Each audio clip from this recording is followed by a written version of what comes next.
respected church leaders, my colleagues, ladies and gentlemen.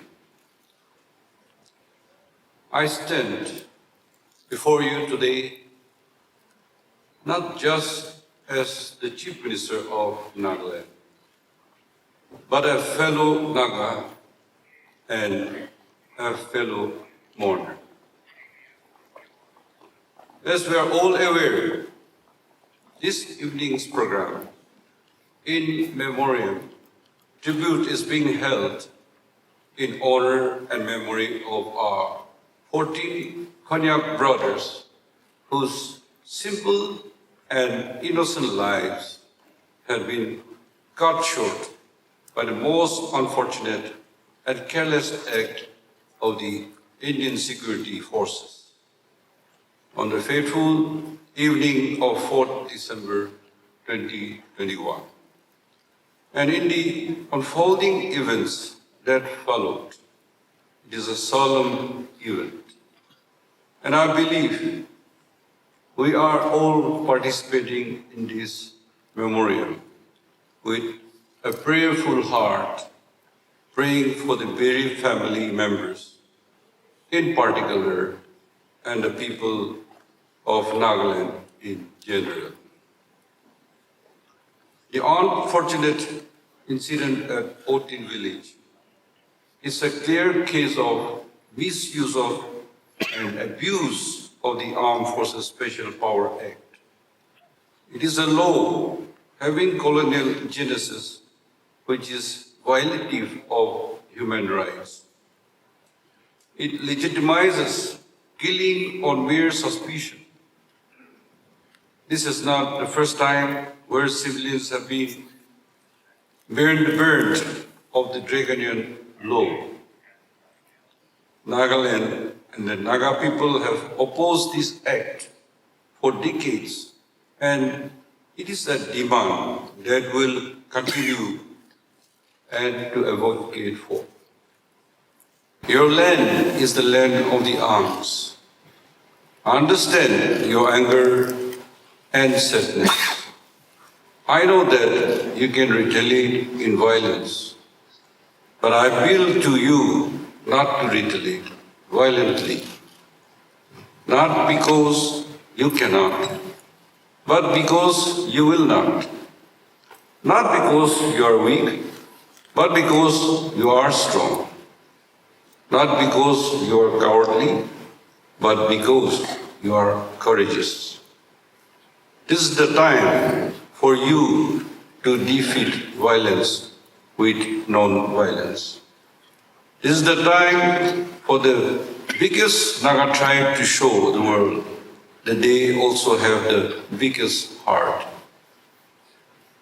Let me take this opportunity to thank the families of the 14 deceased Konyak brothers, the ENPO, KU, KSU, KNSK, ENSF, and the Konyak people as a whole for displaying maturity and magnanimity in the present crisis situation.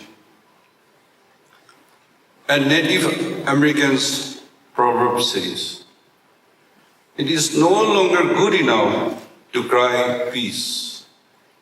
We must act peace, live peace, and live in peace."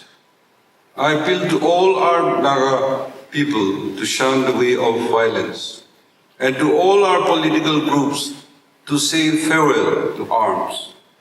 Unless we show and prove ourselves to be a peace-loving people and non-violent people, our demand for repeal of ASPA will carry less weight. Let us say that we do not want ASPA, but let us also show that we do not need ASPA.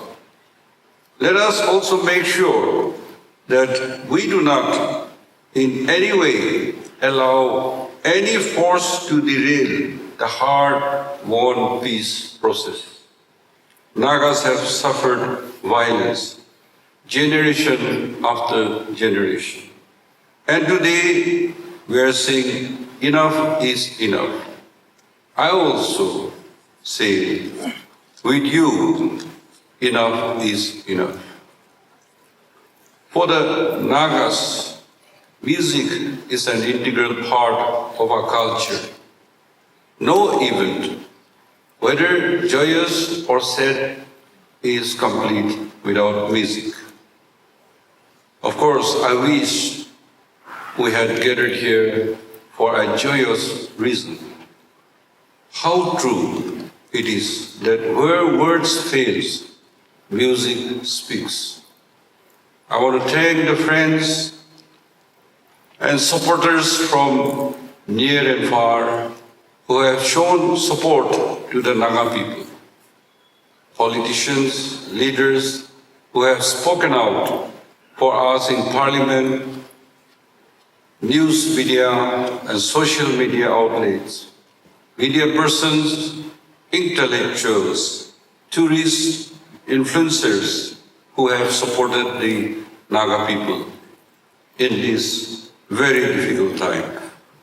I thank the music fraternity of Nagaland in particular for this memoriam. It is my hope that the rest of India and the world will not only understand our story, but also feel our pulse of wanting lasting peace. It is my prayer that during this dark time, the light of Christmas that Christ brings will continue to shine in Nagaland. God bless Kugnaland.